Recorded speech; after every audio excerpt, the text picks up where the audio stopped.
안녕하세요. 그린빌 가족 여러분. 오늘 목요일 아침.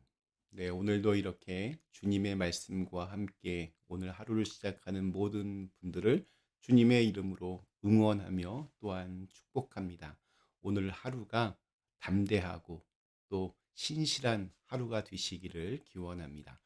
자, 오늘 저희 누가복음 11장 우리 16절에서 19절의 말씀으로 함께 오늘 이 아침 시작하도록 하겠습니다. 누가복음 11장 16절에서 19절의 말씀. 또 더러는 예수를 시험하여 하늘로부터 오는 표적을 구하니 예수께서 그들의 생각을 아시고 이르시되 스스로 분쟁하는 나라마다 황폐하여지며 스스로 분쟁하는 집은 무너지느니라. 너희 말이 내가 바알세부를 힘입어 귀신을 쫓아낸다 하니 만일 사탄이 스스로 분쟁하면 그의 나라가 어떻게 서겠느냐. 내가 바알세부를 힘입어 귀신을 쫓아내면 너희 아들들은 누구를 힘입어 쫓아내느냐. 그러므로 그들이 너희 재판관이 되리라. 아멘. 네, 우리 예수님께서 귀신을 쫓아내신 사건을 본 사람들 가운데 어떤 이들은 이 주님의 능력을 귀신의 힘으로 그렇게 행한 것이다 이렇게 비난했습니다. 그때 주님은 그들의 마음을 아시고 우리 17절에서 이런 말씀을 하십니다. 스스로 분쟁하는 나라마다 황폐하여지며 스스로 분쟁하는 집은 무너지리라. 이 말씀은 우리 미국의 에브라함 링컨 대통령이 특별히 사랑했던 그런 성경 구절로 알려져 있습니다. 우리 남북 전쟁의 주역이었던 그가 이 말씀을 붙잡았다는 것은 충분히 이해할 수 있습니다. 분열은 가정이든 공동체든 결국 무너뜨린다는 진실을 그는 피부로 느끼고 있었던 것입니다.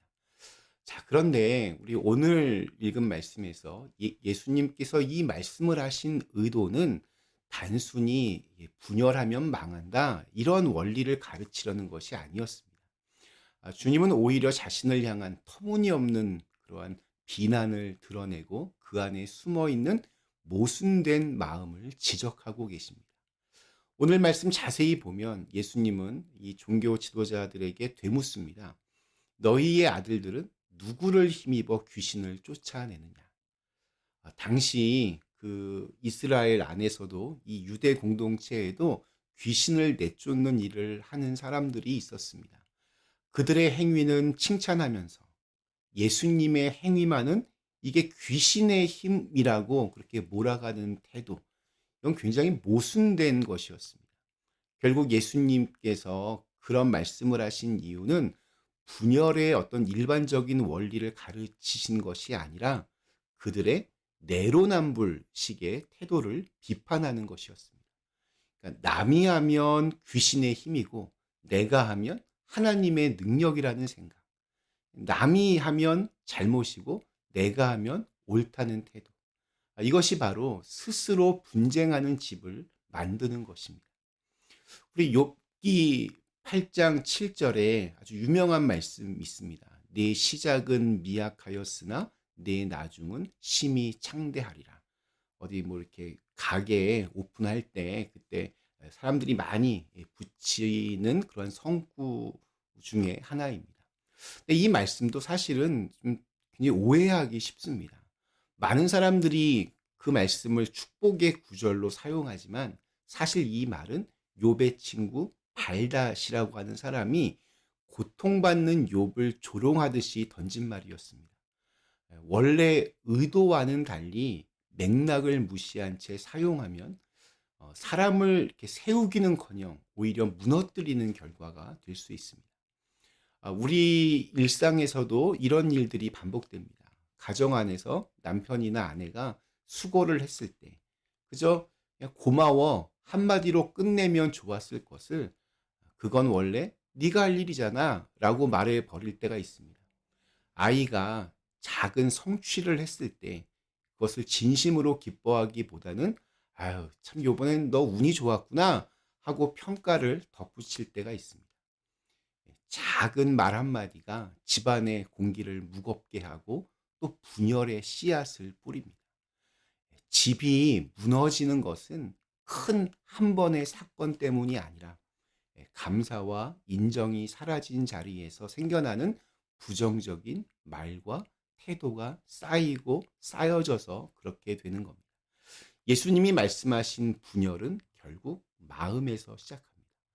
우리 교회에서도 예외가 아닙니다. 어떤 분이 헌신적으로 무엇인가를 봉사하면 저 사람은 괜히 뭘 이렇게 자기를 드러내려고 하는 거야 라고 말할 수도 있습니다. 누군가가 교회를 위해서 기도와 눈물로 그렇게 섬기는데도 우리는 그 마음을 있는 그대로 받아들이기보다는 뭔가 다른 해석을 붙이려고 합니다. 그러나 교회는 주님의 몸입니다. 몸 안의 지체가 서로의 역할을 인정하지 않고 깎아내리면 결국 몸은 병들 수밖에 없습니다. 주님의 은혜가 임하는 자리에 우리가 부정적인 어떤 습관을 들이대면 은혜는 은혜로 받아들여지지 못하고 축복은 우연이나 어떤 계산으로 둔갑합니다. 우리가 싸워야 할 영적 전쟁은 바로 여기에 있습니다. 그러니까 어떤 거대한 세상의 악과 싸우는 것이 아니라 내 마음 속에서 먼저 이렇게 올라오는 부정적인 생각들과 싸우는 것입니다. 누군가의 어떤 선을 볼 때 먼저 그것을 감사로 반응하는 것. 내게 좋은 일이 있을 때 주님의 은혜로 그것을 받아들이는 것. 작은 일에도 격려를 아끼지 않는 것이 바로 영적 싸움입니다. 이것이 쉽지 않은 이유는 우리의 아주 오랜 습관이 의심과 또 평가에 길들여져 있기 때문입니다. 우리는 자꾸 뭔가를 평가하려고 합니다. 그 습관을 깨뜨리지 않으면 우리의 집은 늘 분열 속에 머물게 되고 결국 내 주변의 관계와 공동체도 무너지게 됩니다. 아까 말씀드렸던 욥의 이야기, 그 이야기가 보여주듯이 고통 중에 있는 사람에게 필요한 것은 어떤 정답이나 판단이 아닙니다. 욥의 친구들이 던진 말은 다 맞습니다. 그럴듯합니다. 정답처럼 보입니다. 그러나 그 말들은 욥을 더 깊은 절망으로 몰아넣었습니다. 그러나 하나님은 욥과 대면하셨습니다.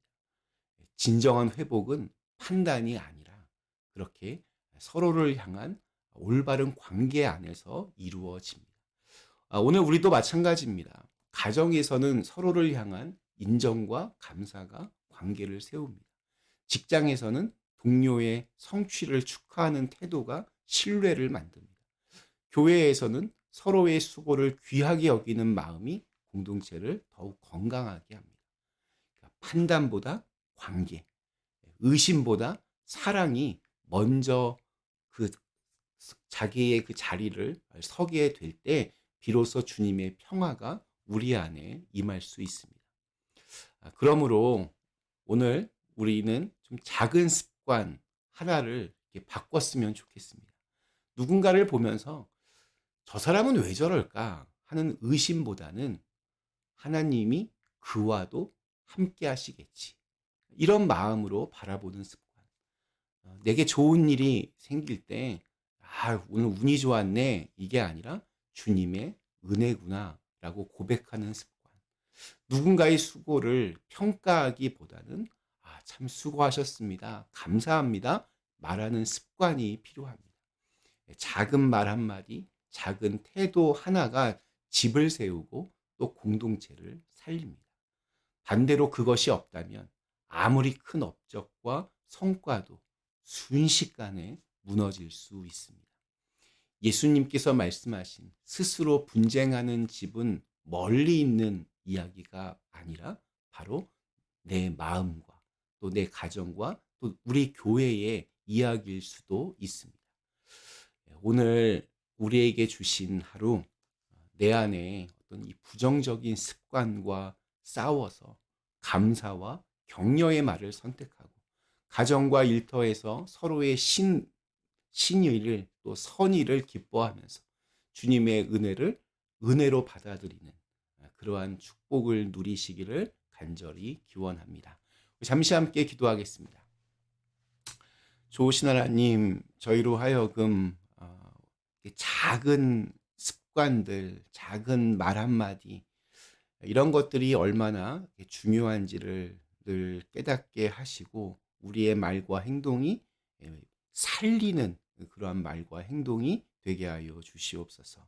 예수님의 이름으로 간절히 기도드리옵나이다. 아멘.